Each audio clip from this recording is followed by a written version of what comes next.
صاحب و لفظ کا معنی اور مفہوم تو ہوتا ہی ہے، ساتھ ہی اس کا ایک مزاج بھی ہوتا ہے، اس کا ایک صوتی آہنگ ہوتا ہے، اور ان تمام چیزوں کے علاوہ اس کا ایک جغرافیہ بھی ہوتا ہے۔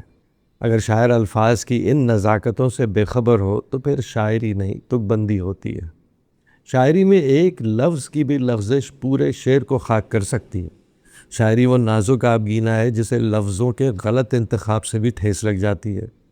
ایک اچھے شعر کا یہ عالم ہونا چاہیے کہ اس کے الفاظ کی آواز سے پتہ چل جائے کہ اس کا مزاج کیسا ہے۔ اگر شاعر لفظوں کے چناؤ میں ذرا سی بھی غفلت کرے تو غالب کی زبان میں کہیں گے کہ صاحب شاعری کیا ہے، ایک بھٹیار خانہ جمع ہے۔ آج ایک ایسا ہی قصہ سنیے جہاں شاعر صاحب کی اصلاح بھی ہوئی اور ہمیں ایک اہم سبق بھی ملتا ہے۔ ایک شام منوہر سہائے انور صاحب کے دولت خانے پر اصغر گوندوی، یاس یگانہ عظیم آبادی اور جگر مراد آبادی جیسے نابغہ روزگار موجود تھے۔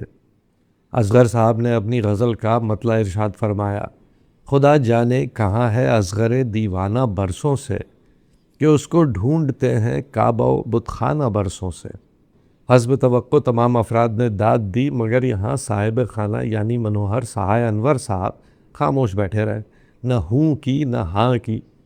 اصغر صاحب کی نظروں نے یہ خاموشی بھانپ لی اور انہوں نے ذرا کھجدائی سے پوچھا کہ انور صاحب کیا مطلع خاطر خواہ نہ ہوا؟ منوہر سہائے صاحب نے بڑے ادب سے ہاتھ جوڑے اور گزارش کی کہ قبلہ گستاخی معاف، مگر بات یہ ہے کہ کعبہ اور بت خانہ دونوں اینٹ گارے کی بنی عمارتیں ہیں۔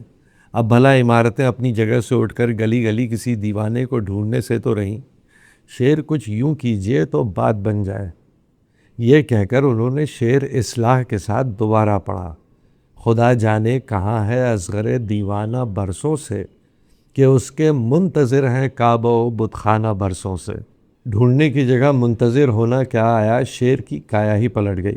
اب آپ ہی انصاف کیجئے، کہاں وہ گلیوں کی خاک چھانتا ہوا لفظ ڈھونڈنا اور کہاں یہ وقار کے ساتھ اپنی جگہ قائم رہ کر منتظر ہونا۔ ایک لفظ کی تبدیلی نے شعر کو کہاں سے کہاں پہنچا دیا۔ اسی کو کہتے ہیں سخن فہمی۔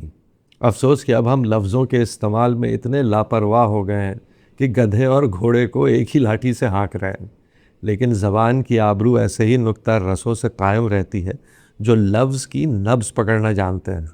تو اگلی بار جب آپ کے کانوں سے کوئی شعر ٹکرائے تو ذرا ٹھہر کر اس کے الفاظ کا جائزہ ضرور لیجیے گا کہ وہ شعر کے باقی الفاظ کے ساتھ کوئی تعلق بنا رہے ہیں یا محض بحر کے تقاضے پورے کر رہے ہیں۔